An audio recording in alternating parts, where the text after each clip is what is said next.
Shalom adik-adik yang dikasihi Tuhan Yesus. Kakak harap adik-adik dalam keadaan sehat. Sebentar lagi kita akan mulai ibadah sekolah minggu hari ini. Yuk kita mempersiapkan diri. Jangan lupa mandi dan gosok gigi ya, supaya wangi dan siap untuk memuji Tuhan. Selama beribadah, jangan sambil makan, minum, dan jangan sambil bermain ya. Jangan lupa siapkan Alkitab dan alat tulis. Selamat mengikuti ibadah minggu ini. Tema kita minggu ini adalah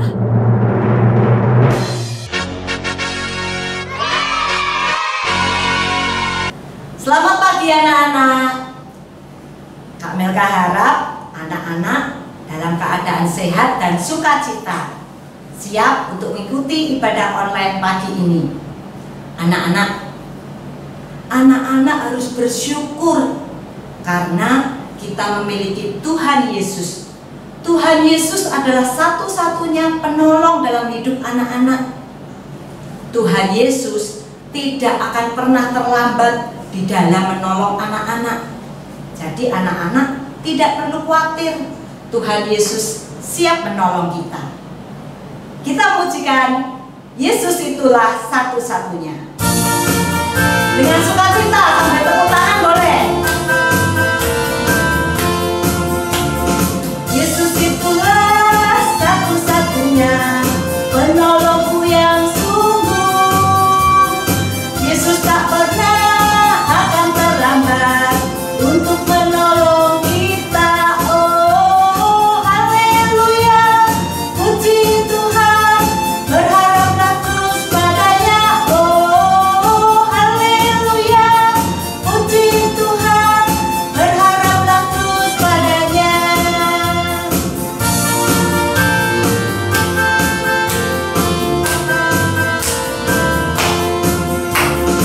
Yesus itulah satu-satunya penolongku yang sungguh.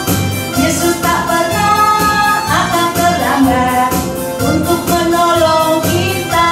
Oh, haleluya, puji Tuhan, berharaplah terus padanya. Oh, haleluya, puji Tuhan, berharaplah terus padanya. Ya anak-anak, kita harus terus berharap hanya kepada Tuhan Yesus, karena Tuhan Yesus saja satu-satunya penolong kita. Kita sebagai anak-anak Tuhan merasa bangga dan bersyukur. Karena apa? Kita mempunyai Tuhan yang sangat hebat. Allah kita, Tuhan Yesus, Allah yang besar, dan tidak ada yang mustahil bagi Tuhan. Berdiri, Kak Melka ajak anak-anak menyanyikan lagu ini dengan berdiri, pujian Allahku besar.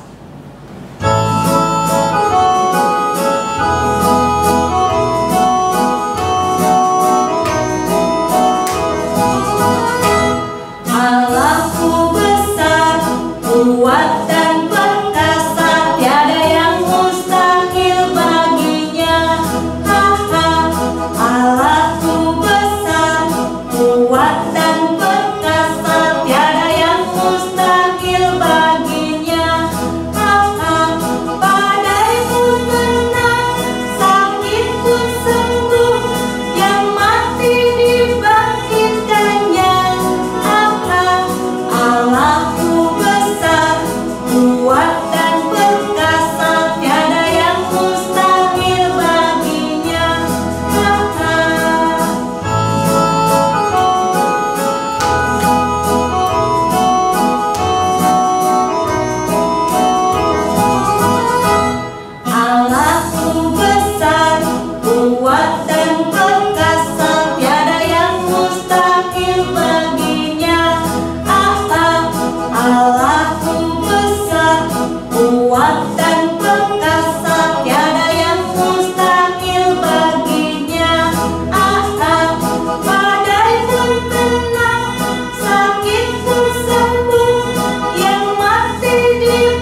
anak-anak dan Kak Melka, semua kita berharap hanya kepada Tuhan Yesus. Karena Tuhan Yesuslah satu-satunya harapan kita.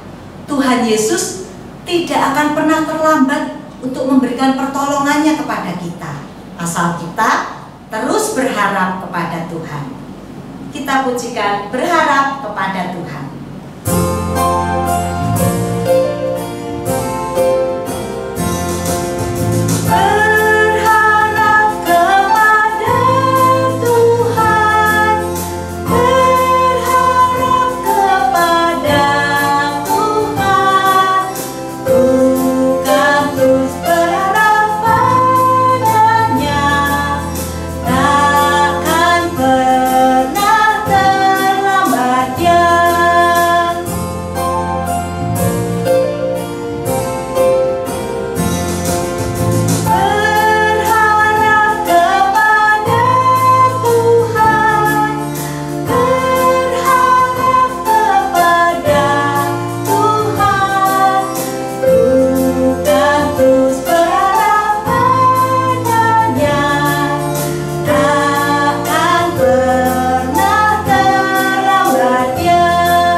Membaca ayat hafalan hari ini. Ayat hafalan hari ini diambil dari kitab Ibrani pasal 4 ayat 16b. Ibrani pasal 4 ayat 16b. Supaya kita mendapat pertolongan pada waktunya. Lagi ya. Ibrani pasal 4 ayat 16b. Supaya kita mendapat pertolongan pada waktunya. Sekali lagi, Ibrani pasal 4 ayat 16b. Supaya kita mendapat pertolongan pada waktunya. Kita menyiapkan diri kita untuk mendengarkan firman-Nya. Sikap doa yang baik. Tuhan Yesus, terima kasih Tuhan. Saya sungguh senang menjadi anak-anak Tuhan. Tuhan Yesus adalah satu-satunya harapan di dalam hidup saya. Saya percaya Tuhan tidak pernah terlambat menolong saya.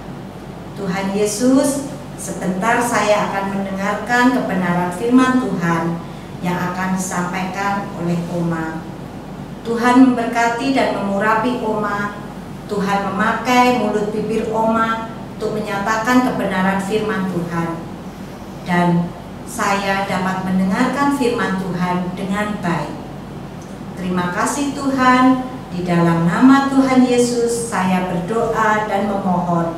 Haleluya. Amin. Selamat pagi anak-anak. Bertemu lagi dengan Oma, sudah lama tidak bertemu ya. Hari ini Oma akan menceritakan suatu tentang firman Tuhan. Tapi sebelumnya Oma akan bertanya. Anak-anak pasti pernah sakit. Mungkin hanya sakitnya itu tidak seberapa, mungkin cuma pusing. Tapi yang bingung siapa? Mama kan? Mama pasti bingung kan? Oh, kalau sakitnya itu sampai parah, pasti mama luar biasa bingungnya. Ini ada satu keluarga, terdiri dari 3 orang, perempuan 2 dan 1 saudara laki-laki. Ketiganya itu tinggal di satu desa yang kecil, jauh dari sungai Yordan. Dan ketiganya itu tinggal di suatu desa kecil yang bernama Betania. Betania itu tidak jauh dari Yerusalem. Mereka tapi senang di desa kecil itu. Nah, lalu mereka itu tambah bersenang lagi karena dia bersahabat dengan Tuhan Yesus. Tuhan Yesus sekali datang ke Betania, dan kalau datang ke Betania selalu mampir di rumah ketiga orang saudara ini. Yang pertama bernama Maria, adiknya bernama Marta, dan seorang laki-laki bernama Lazarus. Mereka hidupnya bahagia. Orang-orang desa, orang-orang di kota kecil itu yang seperti desa itu, ya mereka senang karena mereka bertiga itu baik dengan orang-orang tetangganya. Mereka akan tetapi suatu hari mereka tidak kelihatan gembira. Mereka kelihatan sedih. Suasana di dalam rumah Maria, Marta, dan Lazarus sepi. Yang terdengar hanya isak tangis. Andai kata Tuhan Yesus ada di sini, andai kata Dia ada di sini, saudaraku itu tidak akan sakit parah. Memang Lazarus itu makin hari makin parah sakitnya, sampai terlihat tidak bisa bernapas, dan dia itu lalu mengharapkan, mereka itu mengharapkan Lazarus itu pasti mati, gak lama lagi Lazarus itu pasti mati. Karena itu dia, ada kata Tuhan Yesus, dengan kuasanya dia akan memegang tangan Lazarus dan menyuruh penyakit itu pergi. Tetapi Tuhan Yesus sudah agak lama tidak datang ke desa itu. Tuhan Yesus sudah lama tidak pernah pergi ke Betania. Jadi mungkin Tuhan Yesus tidak tahu bahwa Lazarus itu sedang sakit. Kemudian Maria mengatakan pada coba Marta, cari orang untuk memberitahu pada Yesus, guru kita, bahwa Lazarus itu sakit. Lalu mereka mencari orang. Orang ini segera pergi ke Sungai Yordan, dan dia menyeberangi Sungai Yordan itu, lalu menjumpai Yesus di tengah orang banyak dengan rupa yang sedih. Ya guru, orang yang guru kasihi itu sedang sakit parah, tolonglah dia. Tetapi Tuhan Yesus tidak kelihatan terkejut. Tuhan Yesus tidak kelihatan sedih. Tuhan Yesus tidak kelihatan bingung. Tuhan Yesus tenang. Tenang saja dia. Orang yang percaya kepadaku akan melihat kemuliaan Tuhan. Kemudian Tuhan Yesus tinggal di tempat itu, di seberang Yordan itu, 2 hari lagi. Dia tidak kesusu, tidak tergesa untuk pergi ke Betania. Orang itu kembali ke Betania menjumpai Maria dan Marta yang menyuruh dia. Kemudian Yesus setelah 2 hari tinggal di situ, Yesus berkata pada muridnya, ayo sekarang kita pergi ke Betania untuk menjumpai keluarga Maria itu. Tapi muridnya, guru, jangan ke sana, ke seberang Yordan. Di sana orang-orang itu sudah menunggu guru untuk menangkap dan melempari guru dengan batu, merajam guru. Karena guru pernah menyembuhkan orang pada hari Sabat, dan itu tidak boleh. Imam-imam akan segera mencari. Tapi itu tidak. Kita perlu orang itu yang dikasihi aku, sahabatku itu sedang tidur, dan aku akan membangunkan dia. Sakit keras, tidur. Tapi mereka tidak mengatakan terus, ya sudahlah, ayo kita berangkat bersama guru. Sama dengan Tuhan Yesus, dia berjalan melewati Sungai Yordan itu menuju ke Betania. Terus dia bilang, oh, sampai di Betania, belum masuk kota, masih ada di luar Betania. Ada orang dari Betania itu datang berlari-lari dengan wajah yang sedih dan bukan, guru, Lazarus yang Tuhan kasihi sudah meninggal. Murid-murid Yesus tentunya terkejut. Dan ke situ untuk menyembuhkan Lazarus, tapi Lazarus sudah meninggal. Tuhan Yesus, di mana dia? Kemudian orang itu pulang memberitahu kepada Marta, Marta, Yesus itu sudah ada di luar kota Betania. Jadi tolong temui dia. Oh, Marta cepat-cepat lari kepada Tuhan Yesus. Dan sampai di situ dia menangis. Tuhan, kalau saja Tuhan ada di sini, adikku, saudaraku Lazarus itu tidak akan mati. Sedih dia. Akan tetapi Tuhan Yesus tidak menunjukkan kesedihan. Lazarus akan dibangkitkan. Kata Marta, iya aku tahu Tuhan, semua orang akan bangkit. Tapi bangkitnya besok kalau hari kiamat. Tidak sekarang bangkitnya. Lalu hari kiamat memang semua akan dibangkit. Tapi kalau kamu percaya kepada Tuhan, maka kamu akan melihat kemuliaan Tuhan saat ini. Dia akan bangkit, dia akan bangun kembali. Di mana dia dibaringkan? Oh, mendengar itu Marta lalu pulang ke rumah. Maria masih menangis. Lazarus sudah nggak ada. Maria, Yesus sudah ada di luar Betania. Dia mencari kamu. Oh, Maria cepat-cepat lari. Beda dengan Marta. Maria lari terus menghadap Tuhan Yesus dan dia menunduk. Dia berlutut di bawah kaki Tuhan Yesus. Tuhan, kalau Tuhan ada di sini waktu itu, saudaraku Lazarus tidak akan meninggal. Sekarang dia sudah meninggal, Tuhan. Lazarus sedang tidur. Aku akan membangunkan dia.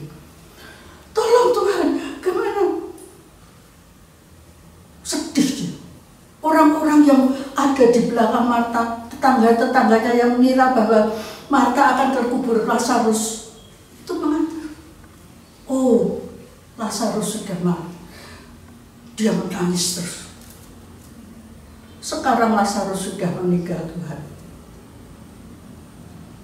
Di mana kamu letakkan dia? Di mana kamu baringkan dia dengan tenang? Tapi Maria terus menangis. Tuhan, tolong Tuhan, ini sudah terlambat. Sudah tidak bisa. Tenanglah. Lazarus akan bangun kembali. Oh, orang-orang kira Maria tidak mengerti, Marta tidak mengerti, tetangga-tetangganya tidak mengerti. Bagaimana orang yang sudah meninggalkan dia akan bangun lagi? Di mana kamu? Lalu rombongan itu pergi menuju ke tempat. Di situ ada sebuah gua yang ditutup dengan batu yang sangat besar. Di sini Tuhan, Lazarus dibaringkan di tempat ini. Di gua inilah Lazarus dibaringkan. Lalu Tuhan Yesus mengatakan, gulingkan batu itu, singkirkan batu besar yang menutup gua itu. Jangan Tuhan, jangan. Dia sudah 4 hari di dalam kubur. Dia pasti bau. Gak usah, jangan kebuka. Bukalah. Premar. Dia menangis terus. Orang-orang juga ikut menangis sedih karena mereka dicintai. Tapi mereka tetap buka. Lazarus akan bangun kembali. Dia akan bangun dari tidurnya. Jangan Tuhan. Nanti kalau bau bagaimana? Wong tak 4 hari dikubur kok. Tuhan tetap buka. Gulingkan batu besar itu. Lalu orang-orang gulingkan batu. Zaman dahulu menguburkan orang itu tidak di dalam tanah tetapi dalam suatu gua yang ditutup oleh batu besar. Setelah batu besar itu terbuka, dilihat guanya itu gelap. Lalu Tuhan Yesus mengangkat tangannya. Bapa, aku bersyukur karena Bapa selalu mendengarkan apa yang aku minta, selalu mengabulkan permintaanku. Aku mengatakan ini di hadapan semua orang. Aku tahu Tuhan, aku tahu Bapa, bahwa Bapa selalu mendengarkan. Tetapi orang-orang yang ada di sini belum semuanya mengerti bahwa Bapa mengutus aku, bahwa aku adalah anak Bapa. Karena itu aku mengatakan di hadapan semua orang, supaya mereka tahu bahwa Bapa lah yang mengutus aku.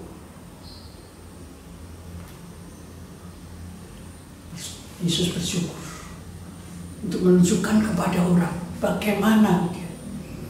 Lalu dengan suara yang berwibawa, suara yang keras, Tuhan Yesus berseru, Lazarus, bangkitlah, keluarlah. Orang-orang melihat ke sana kemari. Bagaimana? Mana orang mati bisa bangkit, bisa berjalan keluar? Sunyi, tidak ada yang bicara, tidak ada suara.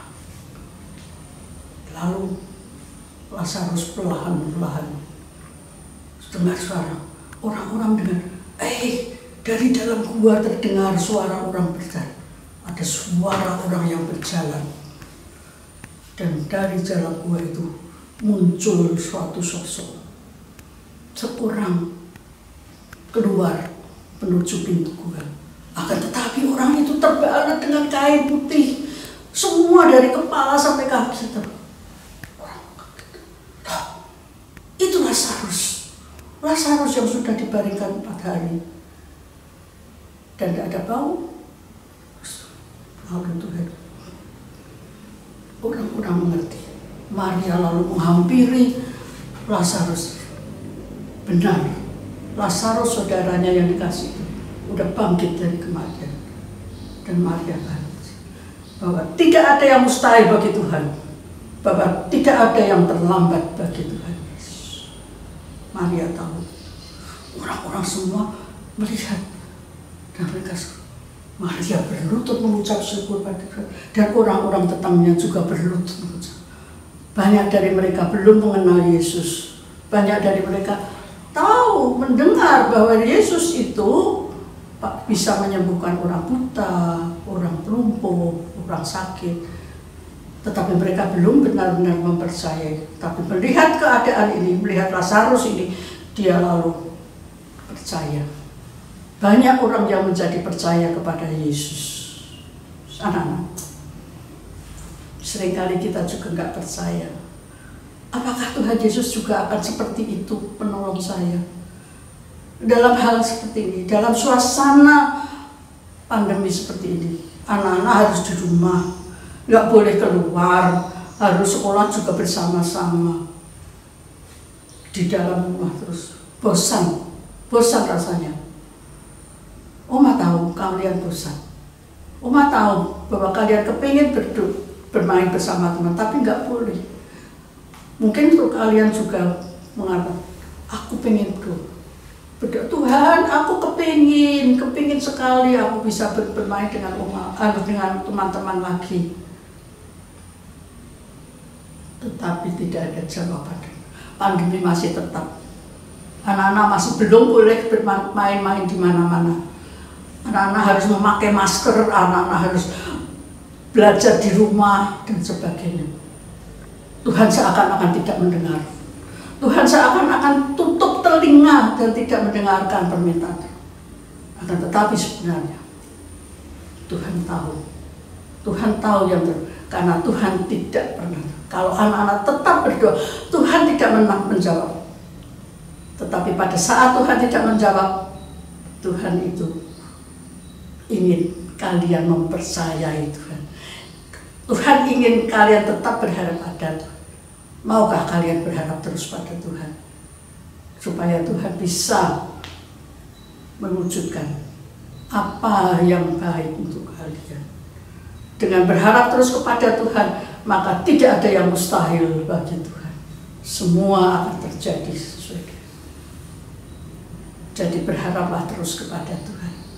Untuk itu saya ajak menyanyi kembali, berharap kepada Tuhan.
Tuhan Yesus yang baik, terima kasih Tuhan untuk firman Tuhan yang boleh saya dengar hari ini.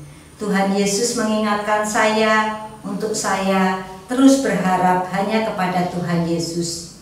Tuhan Yesus tidak akan pernah terlambat untuk menolong saya. Terima kasih Tuhan untuk firman Tuhan yang indah hari ini.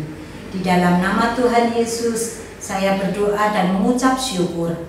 Haleluya, amin.